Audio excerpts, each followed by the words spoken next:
तो बोले कि नारद जी, जानने में और मानने में अंतर होता है। जानना अलग है, मानना अलग है। आप लोग हमारी बात समझ रहे हैं?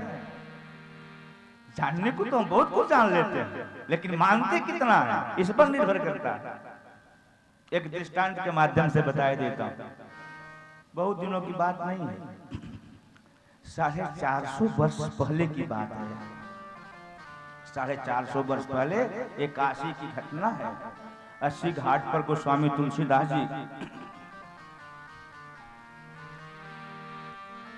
रोज सायंकाल भगवान की कथा कहते थे। रामनगर से एक ब्राह्मण रोज कथा सुनने के लिए आते थे। सावन का महीना था। वो सुबह आए, काशी में भगवान की अर्चा पूजा किए, सोचे कि सायंकाल में कथा सुनकर उस पार जाऊंगा। एकाएक बाढ़ आ गई और हमारी गंगा मैया दोनों तटों को भर करके बहने लगी। कथा तो पूरी हो गई, अब कोई नौका उस पार जा नहीं सकती थी। ब्राह्मण देवता जो कि रोज कथा सुनते थे, तो गोस्वामी तुलसीदास जी पास में बुलाकर कहे कि क्या बात है, हमारी बात आप लोग ध्यान से सुनिएगा। जानने और मानने पर मैं बोल रहा हूँ। सनक सनंदन सनातन सनत कुमार ने नारद जी को कहा, जानने और मानने में अंतर है। हम ये बात आपको बताना चाहते हैं कि हमारे जीवन में भी बहुत सी जानकारियां हैं, परंतु जानकारियों से हमें क्या लाभ होने वाला है जब तक हम उसको मानेंगे नहीं, अपने जीवन में उतारेंगे नहीं।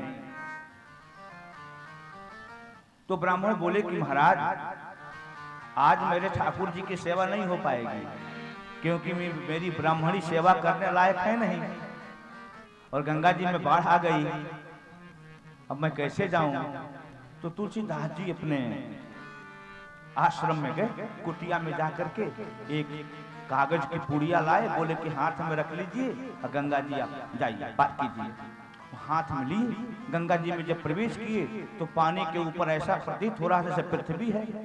एकदम इस पार से उस पार चले गए। थोड़ी देर रास्ता पार करते करते करते करते जब एकदम किनारे पर आए तो सोचे कि चलो बहुत बढ़िया चीज है भाई, अब तो हम रोज इसी से पार करते रहेंगे। गए अपने घर, सायंकाल में ठाकुर जी की पूजा किए। प्रातः काल फिर उनको आना था कथा सुनने के लिए, तो वही लिए हाथ में आने लगे।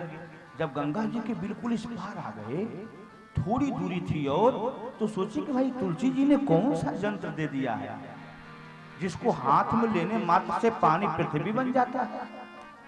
तो जब खोले तो उस पर एक बार राम लिखा हुआ था। अभी तक वो नहीं डूब रहे हैं। बोले कि राम, ये तो मैं जानता ही था। बस डूबने लगे। जब डूबने लगे तो चिल्लाए, तुलसीदास जी बचाइए बचाइए। तो बोले कि प्रभु, वो जानता तो था, मानता नहीं था, लेकिन मैं तो मानता हूं, तो मेरे मानने की दुहाई है कि आप उसको डूबने से बचा लीजिए। फिर वो ब्राह्मण इस पार आया, तुलसी जी के चरणों में गिर गया। बोला, गोस्वामी तुलसीदास जी, राम को तो मैं भी जानता हूं। बोले कि देखो ब्राह्मण, जानने और मानने में अंतर है। तुम राम को जानते हो कि भव पार कर देने में समर्थ है, मैं भी जानता हूं, लेकिन मैं राम को मानता हूं कि जो भव सागर से पार कर सकते हैं, एक नदी को पार करने में उनको क्या तकलीफ है। इसलिए हम मान करके राम लिखे कि हे प्रभु, आप जब भव पार कर देते हो तो ब्राह्मण को नदी पार कर देना, और तुम जानने के बाद भी मानते नहीं हो कि उनमें सामर्थ्य है।